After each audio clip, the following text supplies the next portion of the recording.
ठेवून शस्त्रसंधीची घोषणा केली, तसं ट्विट त्यांनी केलं आणि पाकिस्तानने अमेरिकेलाच आता तोंडघाशी पडले। त्यामुळे आता अमेरिका नेमका काय स्टँड घेते यावर, कारण अमेरिकेच्या शब्दाला या प्रकारे एक प्रकारे बाधा पोहोचलेली आहे पाकिस्तानच्या या भूमिकेमध्ये। संदीप रामदासी आपल्या सोबत आहेत, आपले प्रतिनिधी। संदीप, एकीकडे आपण बघितलं मगाशी बातम्या येत होत्या ज्या पद्धतीने हल्ले झाले, ड्रोन पाडण्यात आले, मात्र आता एकीकडे कुठेतरी लष्कर या गोष्टी क्लिअर करते की श्रीनगर सारख्या ठिकाणी जिकडे स्फोट झालेले नाहीयेत, मात्र दुसऱ्या अशाही बातम्या आहेत की अमेरिकेच्या अटी पाकला मान्य नाहीयेत आणि त्यामुळे कुठेतरी शस्त्रसंधीचं उल्लंघन। या सगळ्या परिस्थितीकडे कसं पाहायचं? अमेरिकेचा शब्द कुठेतरी पाकिस्तानने एक प्रकारे मोडलेला आहे। अश्विन, आपण काल मध्यरात्री ज्यावेळेस लाईव्ह करत होतो त्यावेळेस जी बातमी आपण सांगितली होती, 8,500 कोटींचा निधी IMFनं पाकिस्तानला दिला होता। त्या IMF वर सर्वात जास्त जर का कुणाचा शब्द चालत असेल तर तो आहे अमेरिकेचा। अमेरिका आणि पाकिस्तानचे जे नातं आहे ते रशिया किंवा अफगाणच्या युद्धापासून म्हणजे जवळपास 80च्या दशकापासून हे सुरू झालेलं नातं आहे। आणि पाकिस्तानचे मंत्री वेळोवेळी गेल्या 10 दिवसामध्ये विदेशी चॅनल्सवर जाऊन जे वक्तव्य करतायत त्यामध्ये त्यांनी स्पष्टपणे मान्य केलेलं, सगळ्या जगानं ऐकलं की कशा पद्धतीनं पाकिस्तानचा वापर हा जगभरातल्या महासत्तांनी किंवा मोठ्या मोठ्या राष्ट्रांनी आपापला हेतू साध्य करण्यासाठी करून घेतला। अशा पाकिस्तानला अमेरिकेचा शब्द धुडकावणं, आता ज्या पद्धतीनं ह्या शस्त्रसंधीचं उल्लंघन केलेलं दिसतंय ते परवडणारं नाही। आणि अमेरिकेने अटी टाकल्या असतील म्हणजे कुठल्या, तर आपल्याकडं भारताचं आत्ताचं जर का तो पारडं पाहिलंच आणि भारतानंही ही शस्त्रसंधी मान्य करायचं जे महत्त्वाचं कारण होतं ते हेच असणार आहे। कारण आत्ता भारताला ज्याला अप्पर हँड म्हणता येईल, भारताची स्थिती ही अत्यंत मजबूत होती। पाकिस्ताननं जिथं जिथं जी काही आगळीक, जे काही छोट्या छोट्या गोष्टी करायचा प्रयत्न केला त्याला भारतानं जशाच तसं नाही, तोडीस तोडच नाही तर त्याच्यापेक्षा एक पाऊल पुढे टाकून एकदम वरचढ पद्धतीनं उत्तर दिलं।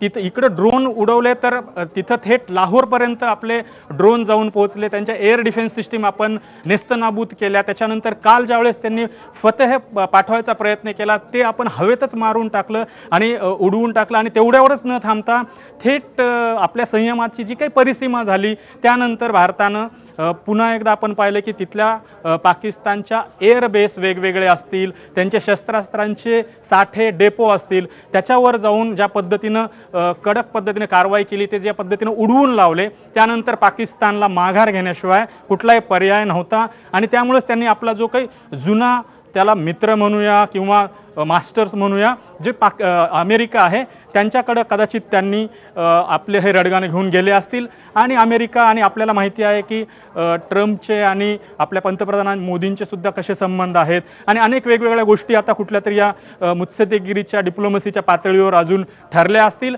त्यानंतर आज 5 पासून शस्त्रसंधी होणार हे या दोन्ही देशांनी मान्य केल्याचं सांगितलं। भारतानं तर कधीच शस्त्रसंधीचं उल्लंघन केलं नव्हतं। भारत फक्त जवाबी कारवाई प्रत्युत्तर देत होता, प्रति हल्ला करत होता आणि भारतानं तो हक्क राखून ठेवल्याचं आपल्या शेवटच्या पत्रकार परिषदेमध्ये सुद्धा आपल्या दोन्ही लष्कराच्या अधिकाऱ्यांनी सांगितलेलं आपण पाहिलं।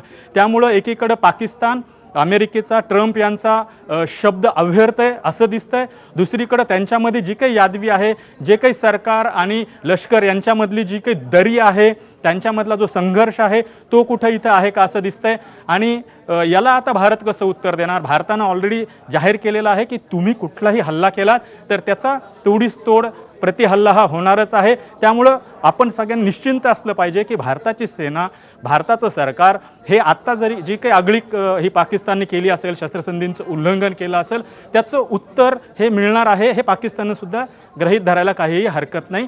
फक्त जागतिक पातळीवर याचा कसा परिणाम होणार आणि सोमेश जे सांगतोय बऱ्याच वेळापासनं की पाकिस्तान पुन्हा एकदा उघडा झालेला आहे, त्याचा बुरखा फाटलेला आहे आणि जगानं पाहिलेलं आहे की कशा पद्धतीनं सगळ्यांच्या समोर मान्य करायचं शस्त्रसंधीचं। त्यांच्याच DGMOनं हे आपल्या लष्करी अधिकाऱ्यांना फोन केला, शस्त्रसंधीचा प्रस्ताव दिला।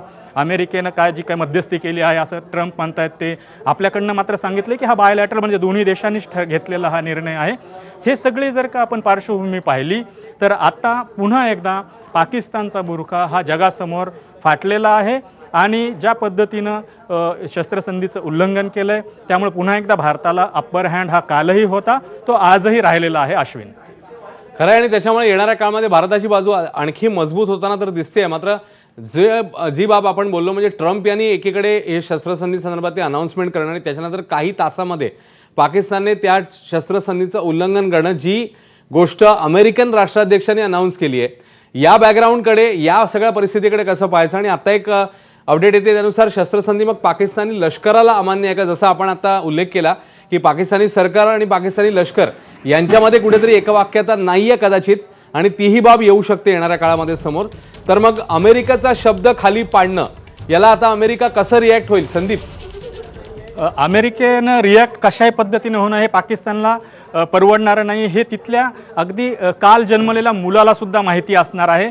कारण हा देश हा कायम आश्रित राहिलेला आहे कुठल्या तरी महासत्ताचा.